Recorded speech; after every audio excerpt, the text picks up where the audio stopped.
Hello everyone, my name is Liz and I welcome you to the Mix and Bowl Homestead. Today I'm going to be making a traditional Panamanian chicken stew. This is a delicious recipe, you guys. This is my mom's favorite dish. So I'm going to go ahead and make it for you guys and I hope you enjoy it.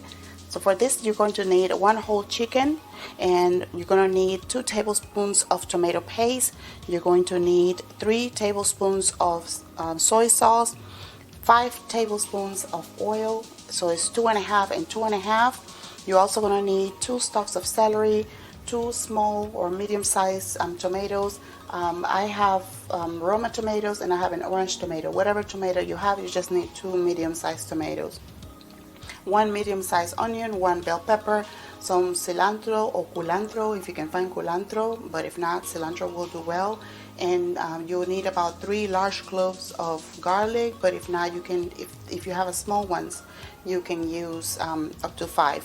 You're also going to need half a teaspoon of freshly ground black pepper, half a teaspoon of tomillo, that is called thyme, 1 teaspoon of garlic powder, and 1.5 teaspoons of onion powder.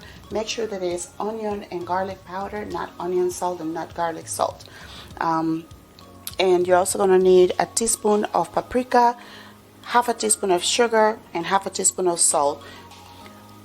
Okay guys, so I've already chopped all of the vegetables and I'm going to go ahead and start dicing my chicken. Now you can use a whole chicken if you like to, but for me I find it easier when I'm serving the children to have it already cut. So I'm going to go ahead and start that process and then we're going to season our chicken and let it marinate. Okay, so I like to dry my chicken with a paper towel to make it easier for me to cut. Chicken is quite slippery, at least to me, so I like to clean it up, dry it up before I start chopping it. Now there are different methods of cutting a chicken, but this is the way I learned to do it, so I'm just going to show you the way I learned to do it. So I'll start at the back and I just cut right along the spine, and you can do this with kitchen shears if you have them.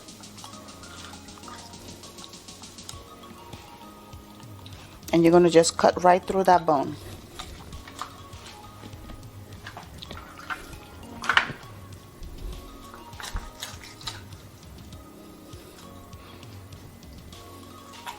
Okay, once you get that done, you're just going to flip it and turn the chicken.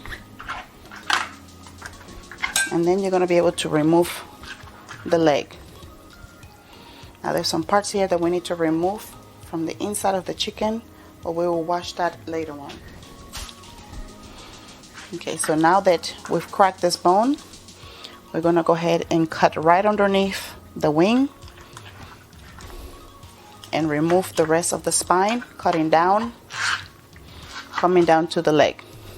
So now you have the drum, the thigh, and the backbone. Okay, but we still need to separate this. All you're going to do is just crack it. Right here will automatically crack, and this is where you're going to cut your thigh. This I'm going to still cook. We're going to eat it. So now to find where you're going to cut the thigh, you can leave it like this if you like, but if you just move your chicken up and down, it will tell you where to cut. Okay, so my joint is right here, so I'm going to cut right through the joint and separate my leg from my thigh. I'm going to just go ahead and follow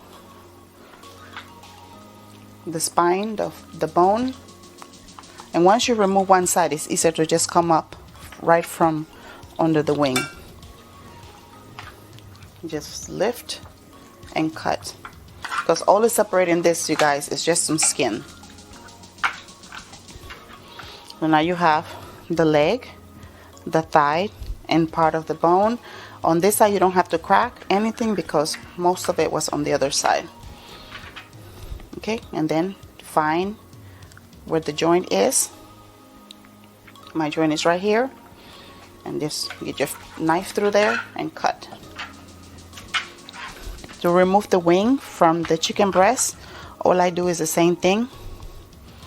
I turn it over and I find where the joint is. My joint is right here, so I'm going to just go ahead and cut right through there.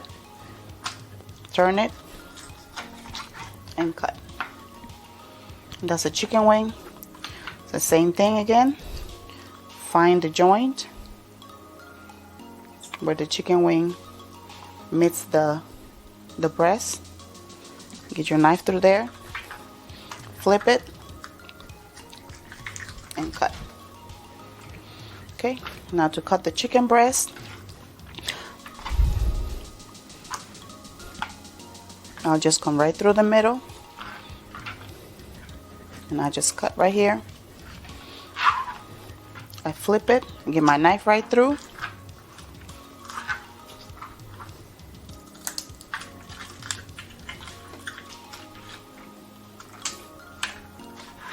And there you have it. I'm sure if I had a better knife, this will be easier, but this is what I'm working with. Okay, so this is the chicken breast. There you go.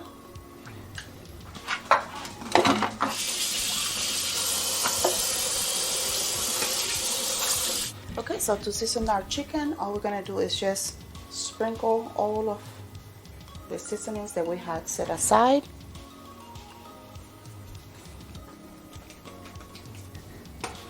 Our soy sauce,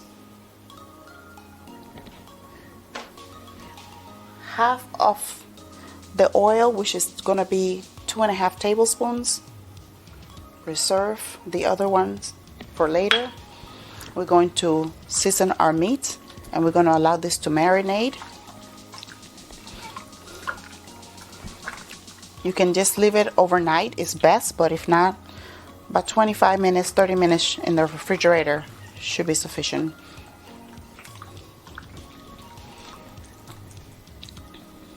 Okay.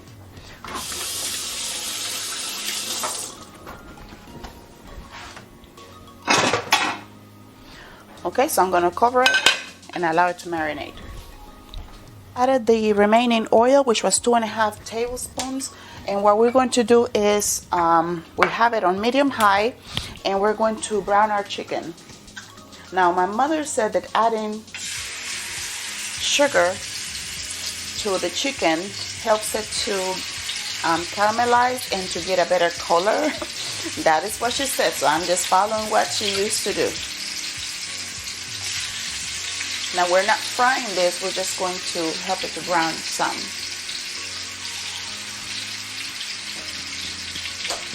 And you guys, this kitchen fork that I'm using, believe it or not, is 28 years old. This was a wedding gift. So it's actually older than my older son. And it's still working. So it's not going anywhere. I will continue to use it until I cannot use it anymore.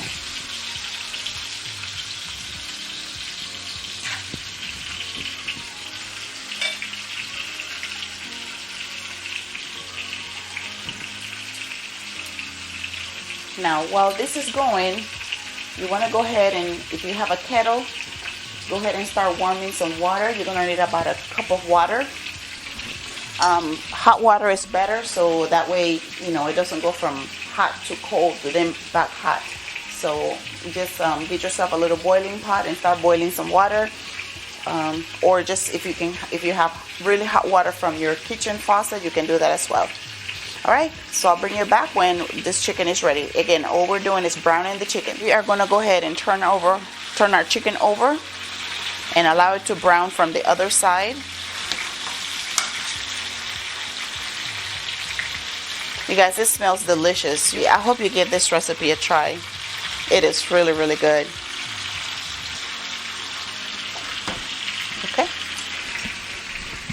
Okay, so now that our chicken is brown, what I'm going to do is I'm just going to move some of the smaller pieces to the side just so that I can brown my tomato paste in this oil.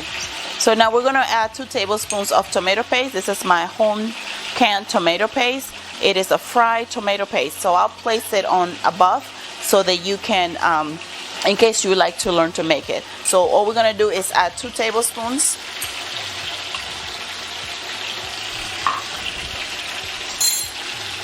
And we are just going to brown that. in the oil that is here.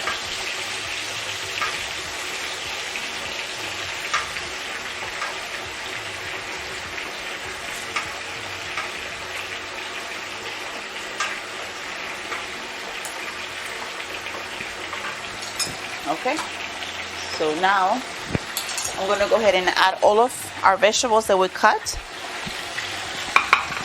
Let me back up a little bit so you can see better. So I'm going to go ahead and add all of the vegetables that we chopped, starting with the onions and the cilantro.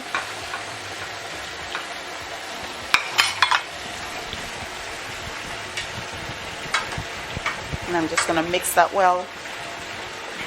And if you hear that sound in the back, that's just my kettle. It is boiling the water for me. Okay, so now I have the tomato paste mixed with the onions. So I'm going to go ahead and add the rest of the vegetables.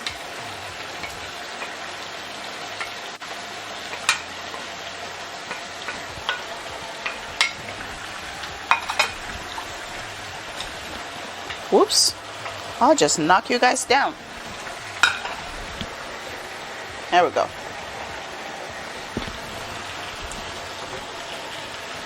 Okay, so I'm just going to mix. So I'm just mixing my vegetables so they can kind of sort of fry it a little bit or stir fry. And remember, we are only using 1 teaspoon of salt, but you can adjust it to your flavor. We try our best to, eat low salt as much as we possibly can.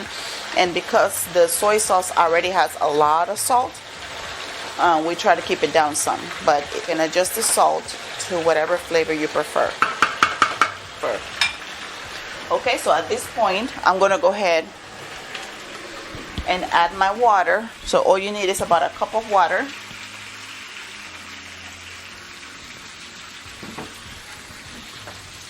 And mix right in between with mix all the vegetables with the chicken. And we are going to allow this to cook on medium. Let me reduce this to medium. And you want to let this cook for about 30 minutes. You want to cover it and allow it to cook.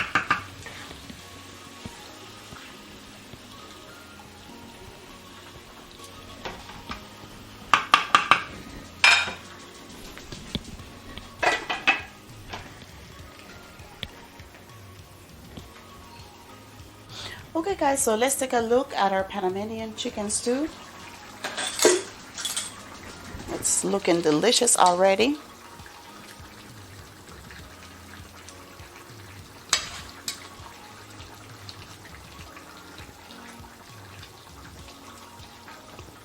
And we're just turning the chicken.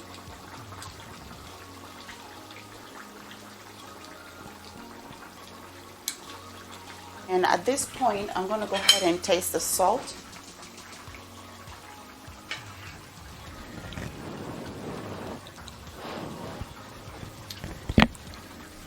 For me, salt is perfect. Again, it's a low salt, but you can add more salt if you like. So let's cover it and allow it to finish cooking for another 10 minutes.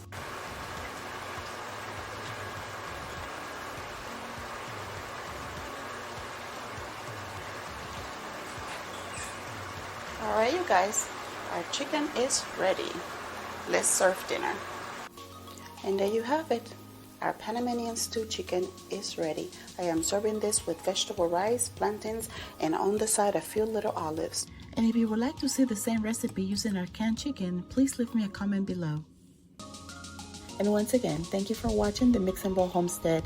If you like this video, please like, share, and subscribe. And don't forget to hit that notification bell so that way you can know every time I post a new video. You have a wonderful, blessed night.